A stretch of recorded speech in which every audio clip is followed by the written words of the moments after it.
Hello. Welcome back to Fun to Tester. In this, we are going to discuss about a page load timer, which is a small browser extension. Many times, what happen as a test engineer, we are responsible to do the end-to-end testing, whether it can be a manual testing or writing a test case or documentation, automation, performance testing. For example, let's say you are having a 10 years of experience and there is a small requirement of performance testing, like your page load time and basic activities you need to check. Then you cannot say I don't know the performance testing, or sometimes even if you know the performance testing for a small activity, you need to write a jmeter or load runner script, and then only you are able to do the basic performance testing. But today we are going to discuss about a page load timer. This small extension basically will help you and tell you that what is a load time of your page, and it will give you in a milliseconds and second, and you can get the report generated as well. So without any ado, let's get into this extension. And before moving forward, don't forget to like and share this video with your friend, and don't forget to subscribe Fundu Tester. Camera rolling action.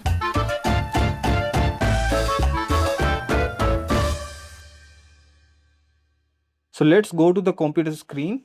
Here I'm going to the selectorshub.com, and this extension you can see, which is a page load timer. I'm going to click on this, and this extension is being installed by 25k plus tester, and it is available on a multiple browsers like Google Chrome, Edge, Opera, Firefox.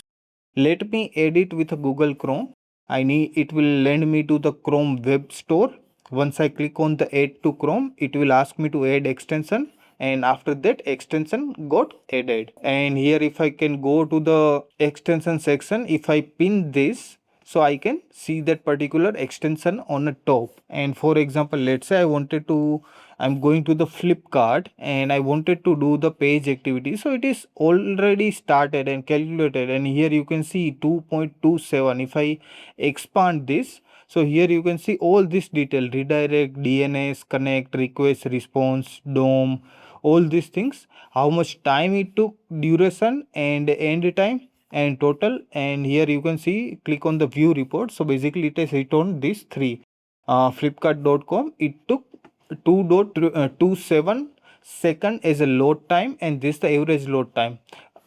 Here you can see your entry is 1, but still you are saying average load time is only for a 1, it should be same only, right?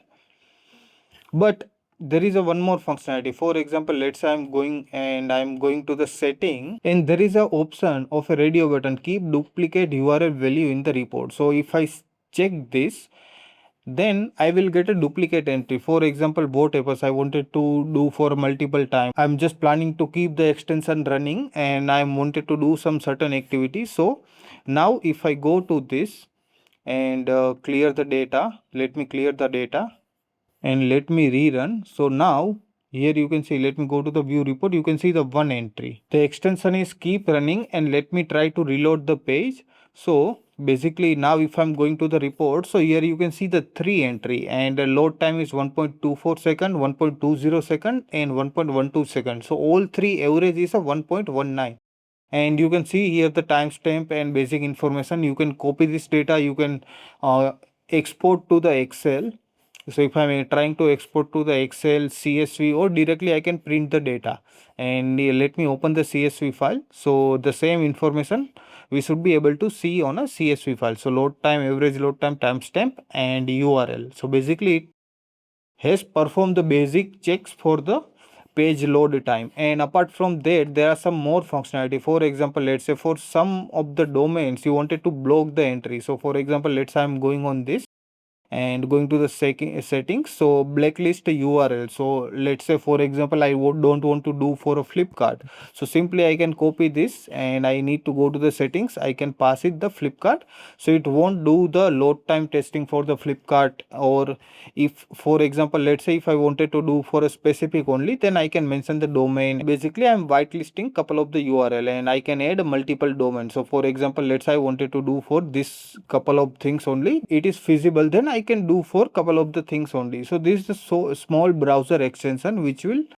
tell you the page load time of your web page. For this, no need to write even a performance testing, basic performance testing script, and you will get a basic report generated. You are having a basic need of a performance testing, then you can go with this extension. So these all are the high level feature. You can read through and you try to understand and can play around with it. Redirect time, measurement, DNS, lookup time, connection time, request time. So here you can see all this data available for that particular. Here you can see all this data is being captured. So I hope you liked this small tutorial, and let me know in the comment section once you try it whether it is useful for you or not. Soon we will coming with a new tool tutorial. So don't forget to like and share this video with your friend, and don't forget to subscribe Fundu Testers. Thank you so much.